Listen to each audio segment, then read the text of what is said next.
What's that like?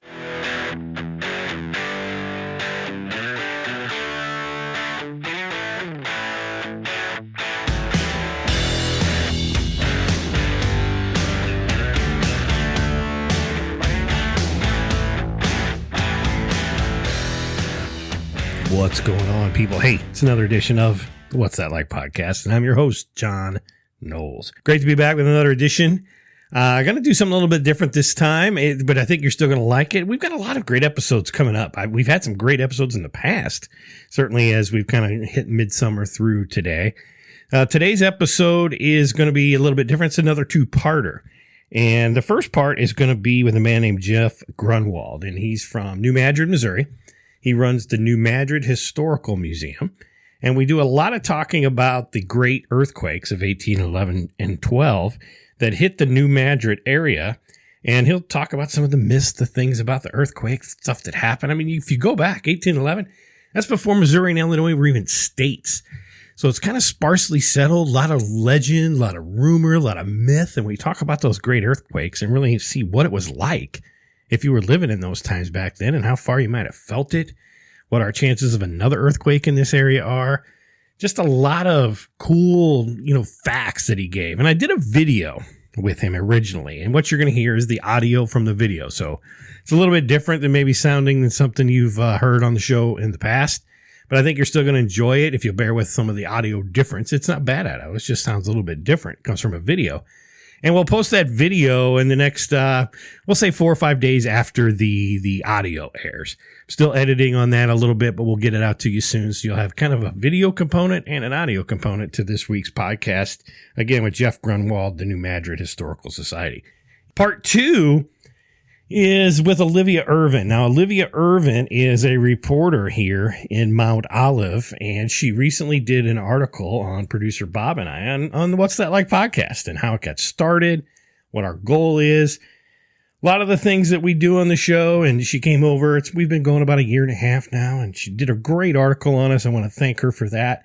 I'll see if I can't get the article posted out there. There's a couple pictures, so if you've missed it, you can go back and check that out on the Facebook page as well. But that'll be a great interview with her. Can't thank you all enough for what you all do each and every week and tuning into the show. Give us a review. Go to iTunes. Share the show. Go to iTunes and leave us a review. I'll send you a sticker. We've got these nice stickers, and we'll do that. I'll contact you. We'll get a sticker out to you. That'd be great as well. But I really just want to thank each and every one of you for the support you've given the show and allowing us to do a lot of the things that we do. We do it because you listen to it. Numbers have never been greater. We seem to grow each and every week. Our subscriber base just keeps inching up and up. And it really helps us out to know that you're out there listening to the show. We really do appreciate that. But enough of my talk. It's been good to do this, and I can't wait to bring you this episode. Again, we're going to start off with Jeff Grunwald from the New Madrid Historical Museum. We're going to find out earthquakes, Missouri and Illinois, 1811 and 12. What's that like?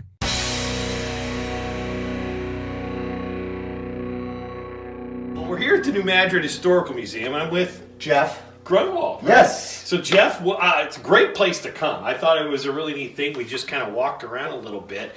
Why is New Madrid famous? Madrid's claim to fame, or infamy, I guess, depending on your perspective, are a series of earthquakes that hit in 1811 and 1812.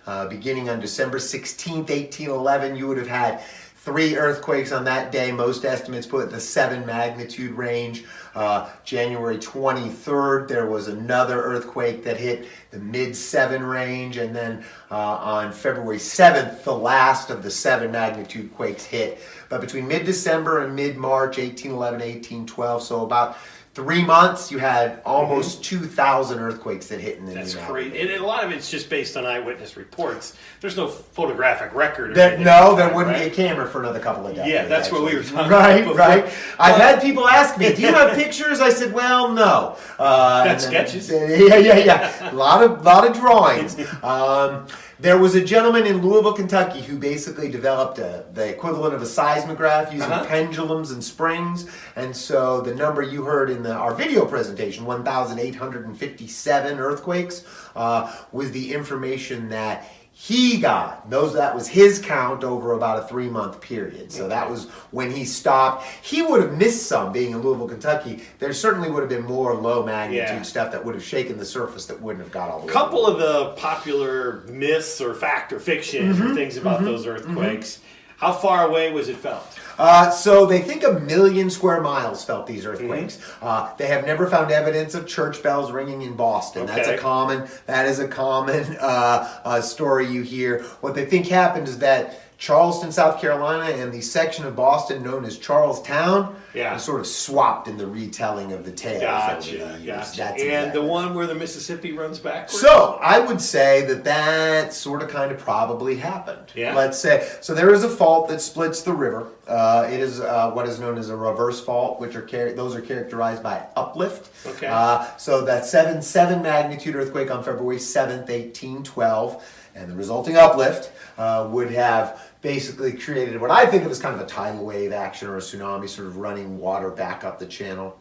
That same time, you had some temporary waterfalls that would have been created that would have maybe prevented that water from going back the way it should until volumes got to the point that they would have been able to crest those waterfalls. There's enough water coming out there that it wouldn't have taken very long. But the landscape certainly changed. Yes, it settled 10 to 15 feet. The entire area was the main, sort of the main change. Creation of sand blows or sand boils caused by a process known as liquefaction would have been another thing that is very common. Those are probably the most common geologic feature around here that are indicative of seismic activity. We don't have a lot of fissures or cracks. You can't go stand in the fault like you can out in California, get your picture taken. I'm in the San Andreas Fault. Unless you have a backhoe, you can't do that here. That's exactly so right. You live here, obviously. I do. Been here what for was 6 the years. last time you felt a quake? It was about 14 months ago, actually.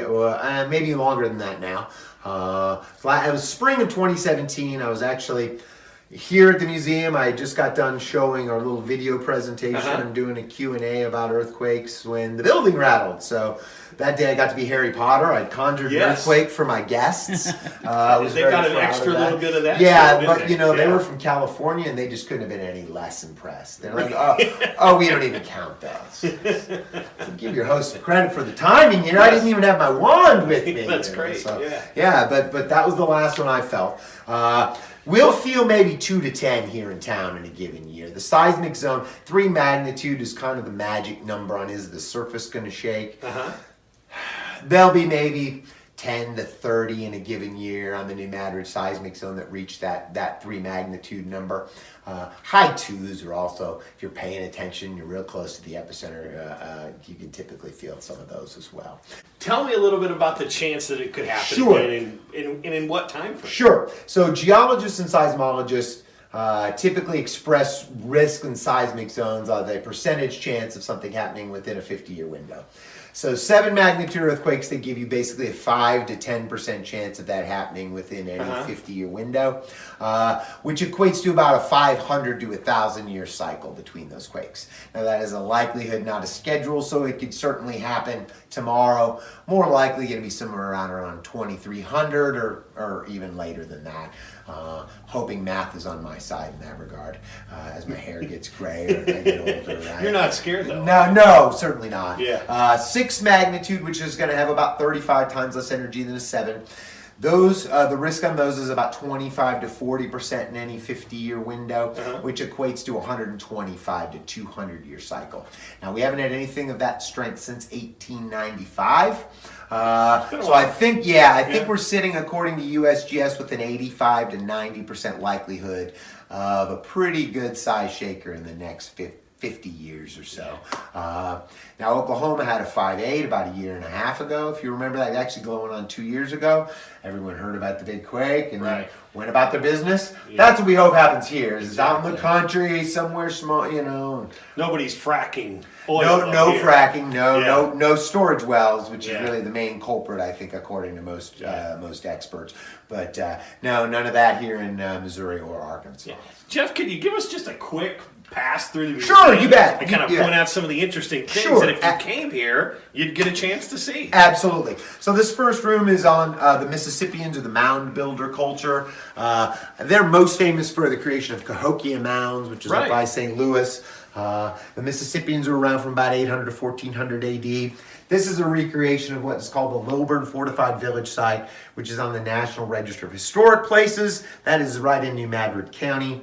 And just about all the artifacts in here come from New Madrid County or neighboring counties as well.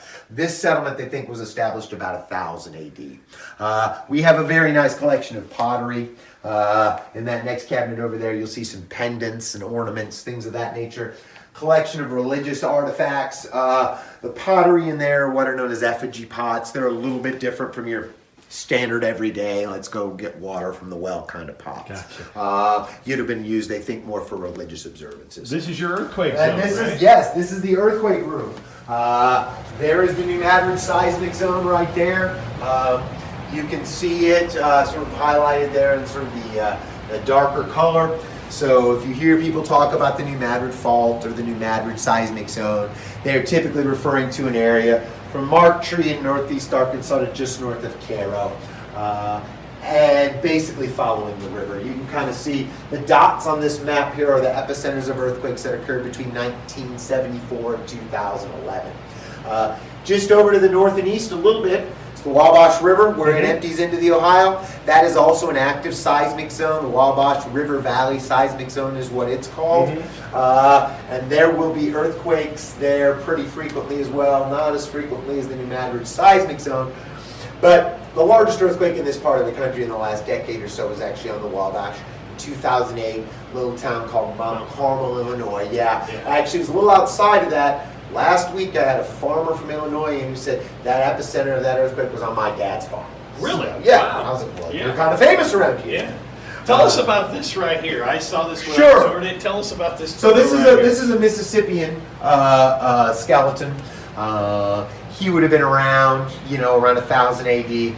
But you can see some fissuring that would have filled in, probably in the attempt to kind of do a sand boil or sand blow. That was his. He was buried there, and then Yes. the earthquake fractured the Right. grave, actually, right? And that could have been, there were large earthquakes at about 1450 AD, also around 1000 AD. So it could have been one of those, or it could have been the 1811 and 12. Found near Cooter? Cooter? Found near Cooter. Yeah. That's exactly right. That's exactly right. Okay. So right here you can see the map of the Earth, and what's really unique about this map is that it's divided into the different plates that the Earth's crust is divided into. Also can show you the direction these plates are moving in annually. The numbers associated with them are millimeters per year. So this Nazca plate is moving up underneath the South American plate, which is how the Andes Mountains have been formed, and that is why you have frequent seismic activity on the west coast of South In America. all this, there's a name for this. What is that? Oh, well, you're specifically talking the Ring of Fire, and The that is Ring of kind Fire, right here, yes. That refers to volcanism, volcanoes typically, but certainly is an area of great seismic activity. Jeff, tell us about Ivan Browning. Sure. So Dr. Browning is a climatologist that in 1990 he made a series of predictions about seismic activity involving the New Madrid seismic zone. Basically, he seemed to indicate that on December 3rd, 1990, the New Madrid seismic zone was due for a massive earthquake. Now, you've heard what we talked about earlier, geologists and seismologists express risk as a percentage chance of something happening in a 50-year window. So Dr. Browning was kind of outside the box with his thinking there. Didn't stop that prediction from achieving a level of virality. Before that was a word that we associated with sort of ideas spreading like wildfire. And it led to, well, I'll show you this postcard right here. You had news cameras, you had satellite trucks from all over the country here on December 3rd, 1990, waiting up the big earthquake. And what happened? And nothing. Nothing happened. We sold a lot of T-shirts, I think. That's good. Yes. So. Well, I know in the quote there, the mayor at the time said, it wasn't a bust because everybody prepared. Right. Exactly. And I think his legacy is an important one and that the whole entire area is better prepared for earthquakes. There was really, people talked about them, but they didn't really talk about them to the extent of how can we prepare for another one. They just talked about what happened back in the 1800s, So schools do a better job with earthquake, drills. I would say people have kits and preparedness kits for the time that they might be cut off from any type of aid. Although this is a small rural town, and I would say rural folks are typically pretty self-reliant in terms of the things they have. Yes, exactly. Yeah. New Madrid's also kind of a center of a lot of events in the Civil War, right? Sure. New Madrid was an area of strong Confederate sympathies. Missouri was a state that stayed with the Union, had a Confederate government in exile operating throughout the conflict. And basically, the southern portion of Missouri and the western portions of Missouri were very loyal to the Confederacy. So you kind of had a Civil War in microcosm within the state. There were Confederate forts on either side of town along the river. And then there was an island situated about 5 miles south of us. The river is unique in this area in that it goes past New Madrid, turns and heads back north. So it flows downstream north for about 5 miles, is running west past town, and then heads south. At that bend, where the river turns and heads back towards New Madrid, was an island called Island Number 10. You can see it located right here. It's no longer there. It's actually been kind of swallowed up by this point, and part of it's underwater. It was an ideal position to put artillery to prevent any naval movements past this area and into the Confederacy proper. So these were really the Confederacy's last defensive stand on the Mississippi before the Union were able to move into the Confederacy itself. And the Union wanted to move into the Confederacy, so they brought about 20,000 troops under the command of General John Pope in February of 1862, laid siege to the town and also the island. The town fell first. The island fell about a month later. On April 9th, 1862 was the official surrender of the Confederates down at Island Number 10, which would have allowed the Union to continue moving south along the river.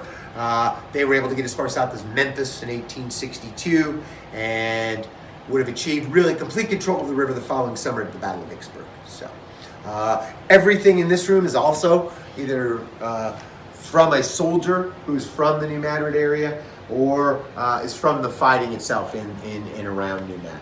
Yeah, you can see a lot of the, I guess a fellow by the name of Jeff Jamito. And then another one named stuff. David Patterson, yes, are large collectors. These are Civil War bullets. This is ammunition. Those are what are known as mini balls. The 3-ring bullets on a Civil War era piece of ammunition typically are indicative that they were fired by the Union. Gotcha. 2-ring bullets were typically Confederate. This is not a 100% accurate description, but it is kind of a good general rule of thumb for bullets. And those are made of lead. The lead will oxidize and turn white when it's in the ground. A lot of people ask, is that rock or plaster or what is that? Interesting. Those are lead bullets. I did not know that. Yes. Learn great. something new every day. So we've also got a little World War I and World War II exhibit with some sort of souvenirs of soldiers that fought in the European theater or ration books and things that kind of take you back to that time. Some pieces from World War I are right behind you there, sir. And then we've got another little room here we call our business and industry room that talks about, well, cotton has always been big business in New Madrid. Lumber was a large industry here. North of New Madrid was the second largest wetland in the United States. The Great Missouri Swamp was converted into farmland in the early part of the 20th century. Lumber became a very big business at that point as they were clearing out all these trees. So we've got a nice collection of antiques, furniture, and clothing upstairs. So we're open every day here too. So well, that was my next question. Yeah. You're right here. I think it's 1 Main Street. 1 Main Street. New Madrid. Yes. 3-4 miles right off of 55. About 5 to 10 minutes to get in here from off of the interstate. We are open 358 days a year. We're closed 2 days at Thanksgiving, 2 days at Christmas, 2 days at New Year's, and then Easter Sunday. And the admission, it's pretty expensive. It's $5 for adults. It is $3 for students. If you want to bring a group of 10 or more, we need a little advance notice.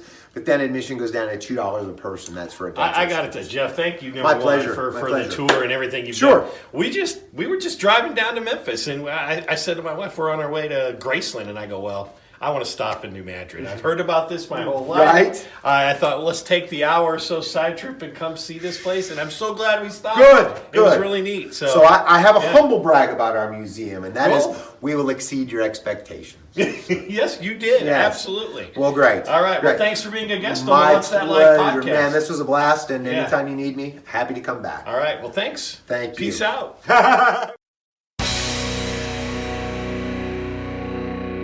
There you go. That was Jeff Grunwald, the New Madrid Historical Museum. Open, as you heard him say, like all but 6 days a year. And go check them out. If you're ever like traveling from St. Louis to Memphis, it's about, I'd say, I don't know, 2/3 of the way through your journey. And you're going to see the road sign that says New Madrid. And you're like, oh, I've heard of that. And now you know why you've heard of it, because of the earthquakes that were there. Pull off the interstate. Go into that town. Go check out the museum. It was a really nice little great thing to spend an hour at. Then you can walk up right on the levee and the river is right there. And you can see the whole bend of the river. You can see the only spot on the Mississippi where the Mississippi River runs north. It comes back to you before it turns south around a big crescent and goes back to the south, which is the way you think the Mississippi River actually runs. And neat place. Thank Jeff a lot for allowing us to do that. He took some time out of his day and spent it with us. And I thank my wife for shooting the video. And of course, just accompanying me on a little side journey. I thought it was a lot of fun, and that's why I'm bringing it to you. Okay, next up, like I said, Olivia Erwin, Mount Olive Herald, and she did a great article on Bob and I. And when she was in here, I decided, you know what? You're coming over to find out what it's like to be podcasters. That was actually like the title of the article. I want to find out what it's like to be a newspaper reporter in a small town. And she walked us through everything that she goes through and how the news cycle works and kind of her favorite stories. And we have some fun. And I want to bring that to you as well. It's about a 15-minute interview. Second part of today's two-parter. And we'll get to Olivia Erwin right after this quick break. Hey, this is Mike Belovich with RE/MAX Alliance. If you're looking to sell your home, before you make a decision, we need to talk today. I get homes sold. I will get you results. I think outside of the box. Even if your house is for sale by owner right now and you just have some questions on, hey Mike, how can I make this work? Call or text me today, 618-292-0293. I am full-time, I work 7 days a week, and I will help you get your house sold. You know, they really can't see how handsome I am, though. James Labonte and Labonte Photography are more than just photographers. They're artists. They take great pride in capturing images that you'll be proud to place on your walls for many years for your friends and guests to admire. He's more than just someone with a fancy camera, lights, and software. He'll spend time with you, get to know you, and capture real and authentic portraits of you. For senior photos, special events, weddings, or hey, just some fun family photos you'll treasure forever. Go to Labonte Photography on Facebook or LabontePhoto.com. Say cheese. So I'm in the studio here with Olivia Erwin. Olivia came over to the illustrious Studio 312 because you wanted to know all about the What's That Like podcast. And I thought, you know what, Olivia, since we're here, we want to know all about what it's like to be a newspaper reporter. Is that fair to you? Sounds good. Sounds good. So how long have you been in the newspaper business? Since I was 13. Really? Yes. Tell me about that. I started when I was 13 years old writing Dragon Beat, a news column about what was going on at my junior high school in Hillsborough. Okay. Yeah. I started out just doing sports schedules, things like that. And then I was struck one day and I was like, we didn't know more about our teachers and what they were like when they were kids. And I started out interviewing my least favorite teacher at the time, Mrs. Reeves, I think it was. She taught math. I'm not great at math. That's why we didn't get along well. Okay. I did my first person-to-person interview about how her junior high experience was. And it just sort of mushroomed from there into interviewing all of our teachers. All in the junior high there. Yes, all in my junior high. Yes, 13-year-old me got all officious with my clipboard and my pen. Yeah. We're going to do this. Okay. And then you did that in high school, I guess, too? I did. What were some of the topics you might have covered in high school? The majority of it at my high school our big things were sports. So I did a lot of sports schedules, results, things like that. I attended I don't even know how many school events. Every single ones I didn't particularly want to go to, just so I would have the story about what happened. Whatever happened. Yeah. So were you the reporter girl in high school? My 8th grade social studies teacher called me Dragon Beat from day one and still does. Here Really? we are like 13 years later after the fact. He's like, hey, Dragon Beat, whenever he sees me on the street. I'm Sometimes like, the name fine. sticks. It's not bad. It's not. No, it's not at all. So then I guess you went off to college and I did. decided to go into journalism, right? No. No. Not even close. Tell me. I studied bioinformatics in college. What is that? It is the merging of chemistry, biology, information technology, and math. Okay. It's the merging of all of those. The biggest thing that came out of it was the mapping of the human genome. Really? Yeah. And how far along did you get with that? About 3 years. Yeah? Yeah. Yeah, I made it about 3 years doing that, and then the 4th year came like Calc 4 or something, and I couldn't do it. So you switched major? I quit going to school for a couple of years and became a fitness instructor. Just totally whipped that one around into something nobody expected.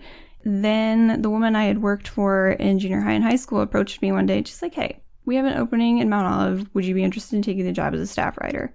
And I jumped on it. How long have you been doing that? 2015, I think. 2000, so almost, 4 years, really, when you think about it. What are some of the best things you've covered for the Mount Olive Herald in the last 3 to 4 years? Probably one of the best things that I have covered in the last 3 or 4 years was very recent. It was when 3 local boys were given their Eagle Scout recognition in one day, making 5 Eagle Scouts for Mount Olive. And attending that ceremony and interviewing each one and talking about their projects and the things they had accomplished was very special. Yeah, that's great. Tell me about the process. The paper comes out, I guess, on we receive Wednesday, the papers right? in the office on Wednesday, and then everybody receives them in the mail on Thursday. So what my week looks like is Monday and Tuesday are incredibly busy. Monday, we receive the majority of our copy and our ads, and we try to arrange them all, get them all formatted properly. And then Tuesday, we do all the editing and pasting up everything on the sheets so we can paginate them, put everything on the pages, and email them to get printed. So those 2 days are very busy for me, and it seems like we only get difficult phone calls on that day. And then Wednesday, I just deliver the papers and schedule things like this, like interviews with people so I can write feature stories. Thursday, I work on those stories. Friday, it's up for grabs what I do. Yeah. Again, Monday it all starts over. We just start again. over every week. That's the vicious cycle. The Yes. paper doesn't come out when it's ready. It comes out because comes out it's on this Wednesday. day. Yeah. Yes. That's kind of a common theme. So in the day of digital print, digital media, small town newspapers still have a niche, don't they? Where they really fill a role in these communities that it never will work in a digital realm, will it? I would say that's true. You read the New York Times and the Washington Post, you read those online because you get online subscriptions. But these small town newspapers, people seem to genuinely look forward to that showing up in their house in their mail every day and seeing themselves in the paper or reading in our paper. We have the old news column where we cover things Those that are happened. always fun. Yeah, 175, 50 years ago. Yeah. And people are always like, oh, that's my grandparents' birth announcement. And that, people like that. They really it enjoy is stuff fun. like that. And of course you keep up with the local sports and things. What are your favorite parts of the newspaper that you don't write? Probably actually the old news, just Yeah. because I get so attached to these people, like they're soap opera characters in my mind, and like, oh, I see you were born in 1916, and then 25 years later I saw you get married, and then 25 years after that your kids are getting married, and then you died, and I'm like, oh no, you died. Yeah, you've seen their whole Yeah, life. I've watched your whole life, and it hurts me when they die. I was like, oh, that's sad. That's interesting. That's a good answer. I like that a lot. What's the challenges that being a small town newspaper face that many people don't even think about? One of our biggest challenges is we print on Tuesday, but people don't receive the newspaper until Thursday. That Wednesday day is difficult because we have many people bringing us items that they want printed for Thursday on Wednesdays, and I just can't do it. It's too late. Yeah. And there's no way for me to.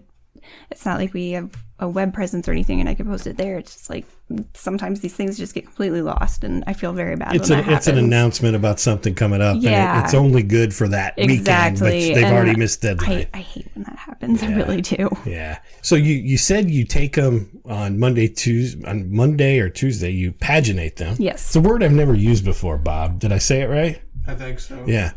So you pagine it, and then it goes off for printing. How does that work? Where do they go to get printed? They go to Hillsborough to get printed. We are owned by Bunker Hill Publications, and the man who owns that owns also the Journal News and various other newspapers in the area. And he has one of the few printing presses in the area, and he prints many, many newspapers around, like even down to Troy. So they're all under the same format and kind of just can... We send them up digitally, and he drops the plates, and they get printed, and they show back up the next day. Is it still exciting for you when you write something? You saw it on your computer. You may have seen it on a printer page. Is it still exciting for you when you actually get the printed newspaper and open it up? What does that feel like? Whenever it's stuff I've written... usually by the time I finish writing something, I don't ever want to read it again. I've read it so many times. By the time it's printed, I'm just like, nah, it's fine. I know what it says.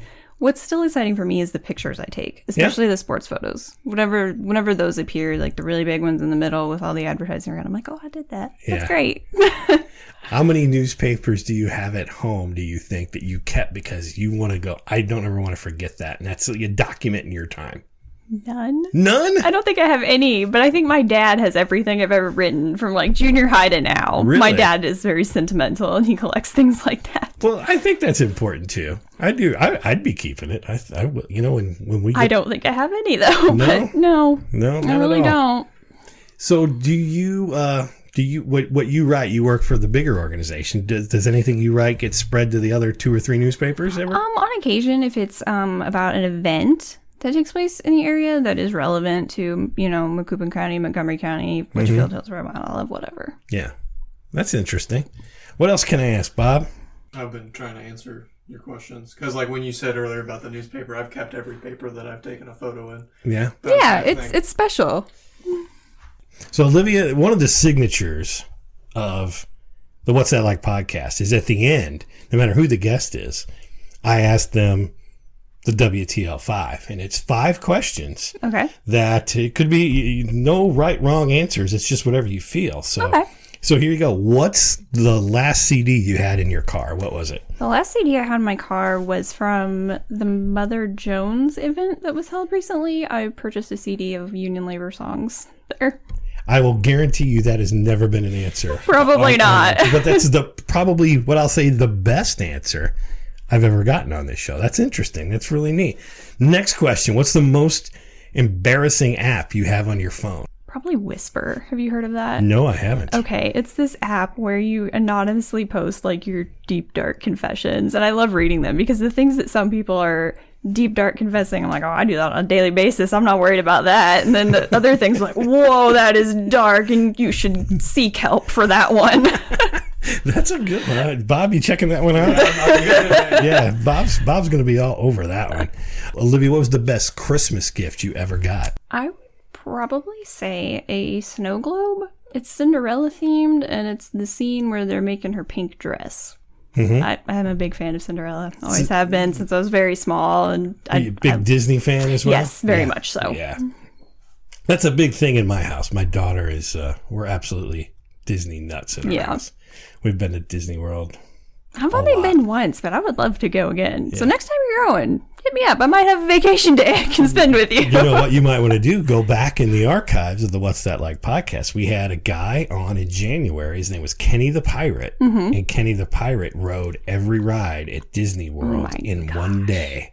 And he went through the whole thing, his Disney fandom. Great listen. You should check that one out. If you could go back in time to 13-year-old Dragon Beat, Olivia, what would you tell yourself if you could go back in time? Probably to study journalism in college. Yeah? Yeah.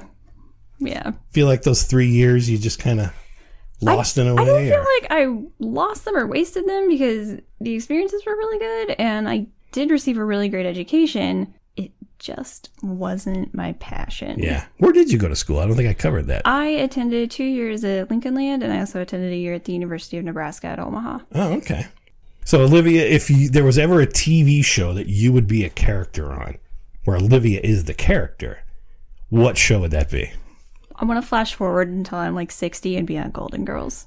So you would be an older person on Golden Girls. Absolutely. You wouldn't just be one of their great nieces that came and hang out. No, I want to be old like them. So, you're what? How old are you? I'm 25. 25? How does a 25-year-old love the Golden Girls that much?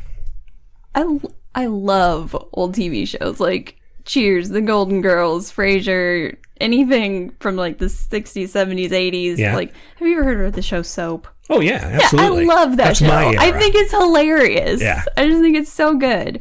And I love the characters that were written in that era. I don't know why. They just appeal to me more. Well, you mentioned Cheers. That's my show.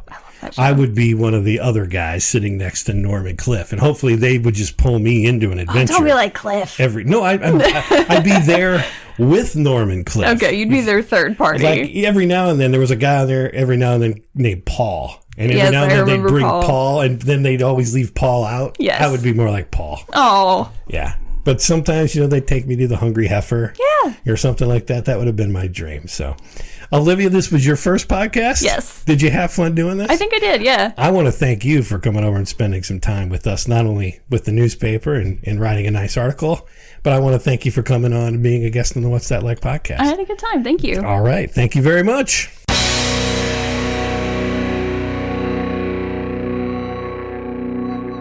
All right, so that was Olivia Erwin, Monolith Herald. I want to thank her again a lot for coming over, doing the article on us, and then also sitting in for the interview with Bob and I. It was a lot of fun that night. It was great to have her here in Studio 312 and, have her get a picture at kind of what we do here. And thank all of you for reading it. I know a lot of you commented, you bought the paper, and, you sent me a little thumbs up or something. That was pretty cool. I really enjoyed that. It's great to hear from you. And it was great we got some kind of exposure in another medium, and I appreciated that as well. All right, so that's it. Next show, I shouldn't say next week, in a couple of weeks, we're going to have Kaylin Chardon back. And again, popular guest of the show, Kaylin Chardon, the ghost hunter, coming back. She recently wrote a book on the hauntings and history of Macoupin County. So we're going to have her back to talk about her new book. It's available on Amazon. Go check it out. You can find it out there. You can see her and buy it in person. I think she'll autograph a copy for you. It's awesome.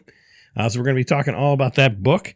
But before we go, once again, I want to try to get my friend Greg Shively on the show. And Greg, on this newspaper thing, was actually when he first got into college, he interned at the Cassville Democrat newspaper, where he was the entertainment and culture editor. And he'd go out and write about the little wine festivals and art fairs and all the different things that were going on in the Cassville area. And thought it'd be good to get him on the show to talk about what his experience in the newspaper business was like. So let me dial him up. I think you're going to get a lot of enjoyment out of that. So, hey, we're out of time. What? Out of time this week. Bob's cutting you off again, Greg. Sorry, man. Again. Well, there you have it. Another episode of the What's That Like podcast. I'm your host, John Knowles, with producer Bob. Peace out. What's That Like is available in the iTunes and Google Play stores. Search for What's That Like. Subscribe today and never miss an episode.